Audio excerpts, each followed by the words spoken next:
What's good, YouTube? It's Nas, and we back with another video. Road to 300 subscribers, of course. In today's video, we're going to be talking about a college player who is most likely going to be in the NBA next season, in Cooper Flagg. And Coop is a generational player. Like, they've been marketing him since he was in high school, and now with him being in the Sweet 16 in March Madness, I haven't been keeping up. I'm going to try to keep up now. But they're talking about Cooper Flagg might stay another year in college, which I don't really see that happening. But if he does, that'll be good, cool, because actually he can now with the NIL money, where he'll most likely be making a lot of money still. But the number one pick makes bank too, so I just don't think he would pass up on that. And the competition factor, because remember, Cooper Flagg was playing against the Team USA last summer, so I just don't think he'll pass up this opportunity to be the number one pick in the NBA and really change a franchise. Like in the mock draft lottery simulator, they have the Washington Wizards projected to get the number one pick. If Coop goes to Washington, I don't see anything against him staying another year. I'm gonna be honest, because the Washington Wizards really don't. They have a bright future. I wouldn't say that. They got Jordan Poole. They got Alex Sarr, who they drafted last season. They got Bub Carrington. They got a veteran in Chris Middleton, Keyshawn George, Bilal Coulibaly, a veteran in Marcus Smart, AJ Johnson, a young player, Corey Kispert. They have a lot of young talent, but I don't see them being good next season. And you also have the Jazz, which they have a lot of just young players in general. Like, they are not old at all. Like, it's just, I don't know. Like, these teams don't really, and the Jazz are in the Western Conference, so I don't really see them doing anything. The Jazz, Walker Kessler, Lauri Markkanen, Colin Sexton, Jordan Clarkson, Keontae George, Isaiah Collier. It's just, I don't know. And then the third team, you got the Charlotte Hornets, which him, LaMelo, Brandon Miller would be a great dynamic duo. And I feel like he's the piece. Cooper Flagg could be the piece that could get them into the playoffs, but you just never know. Like, Cooper Flagg, I've seen a stat on Twitter where Coop is leading his team in every category. So we're just going to go through his games and let's just do it. But in November 12th, his first game of the season, he had 26 and 11. His second game of the season, November 16th, he had 8 points, didn't really do anything. November 22nd, against Arizona, he had 24 points and 7 rebounds. I'm pretty sure they play Arizona in the Sweet 16. Kansas, he had 13 and 5. I'm not gonna go over the next two games. He had 9 points the next game. He had 22 and 11 the next game. He had 20 and 12 the next game.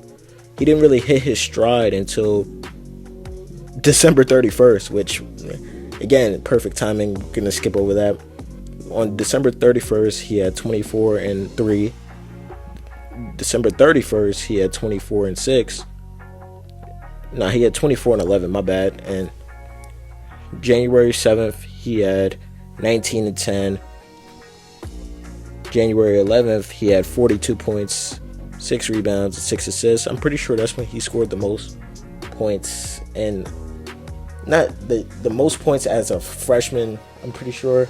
Let's say he broke Cade Cunningham's record, if I could remember correctly. And he's just special. Like, he has the mid-range, he has the three-pointer, he has generational defense. He's going to impact the defensive end day one. So it's just he's just basically like an unfinished product, but finished at the same time, because he's only going to keep getting better. The next game, he had 13 and 7. They went on a huge winning streak too. Like, they didn't lose a game. They went from November 29th to February 8th without losing a game. So that just shows how good Duke was this season. He had 28 and 5 the next game. He had 24 and 7 and 6 the next game. He had 28 and 7, 21, 8 and 7, 11, 18, 27, 19, and 17, 16, 16. Pretty much, he's been doing everything to get the job done. And in his 2 March Madness games, he had 14 points, 7 rebounds, and 5 assists, 18 points, 9 rebounds, and 6 assists. And I'm pretty sure we all know that he's going to be the number one pick. There's no doubt about it. Like, I'm gonna make videos about the other college players if y'all end up liking this one, because really, why not? Because this is basketball at the end of the day, and they're most likely, let's not even say most likely, they are 100% going to the league. So we just don't know if they're gonna fulfill their potential or not. But I have faith Cooper Flagg is gonna fulfill his potential, because he's done everything right so far. In high school, he dominated. College, he dominated. Now he would go to the NBA if he decides to stay another year. Like, the top 10, let me just give you the top 10. Washington, Utah, Charlotte, I already said that. The Pelicans, if he goes to team up with Zion, I just don't know. Like, why? If Adam Silver does that shit, I don't know. Fifth, he goes to the 76ers, and I think if he goes to the 76ers, you trade Embiid and collect for your future.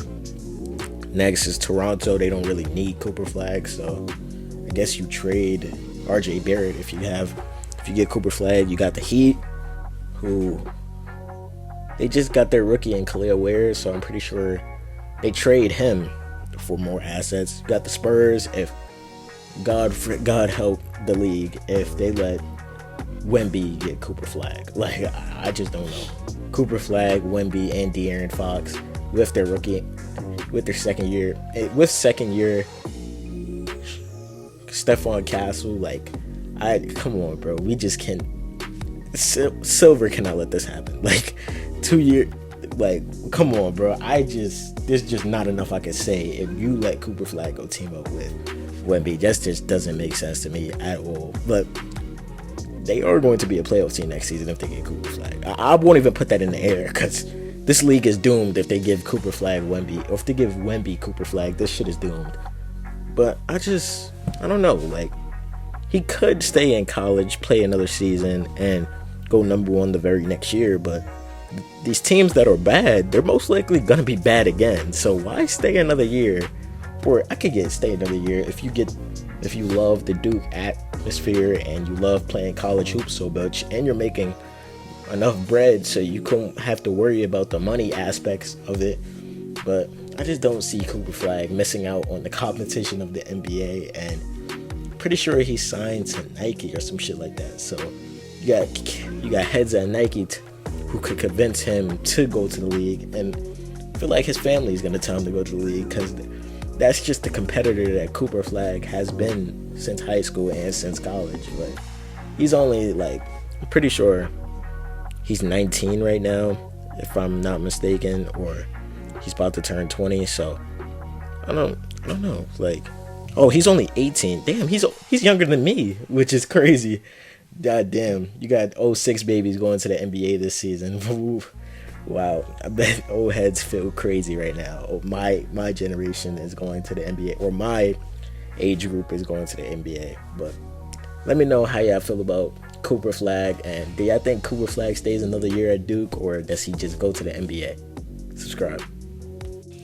What's good, y'all? If y'all made it to the end of the video and y'all enjoyed it, subscribe, because I'm posting daily, and there's a video right there on the right or on the left if you haven't watched it already.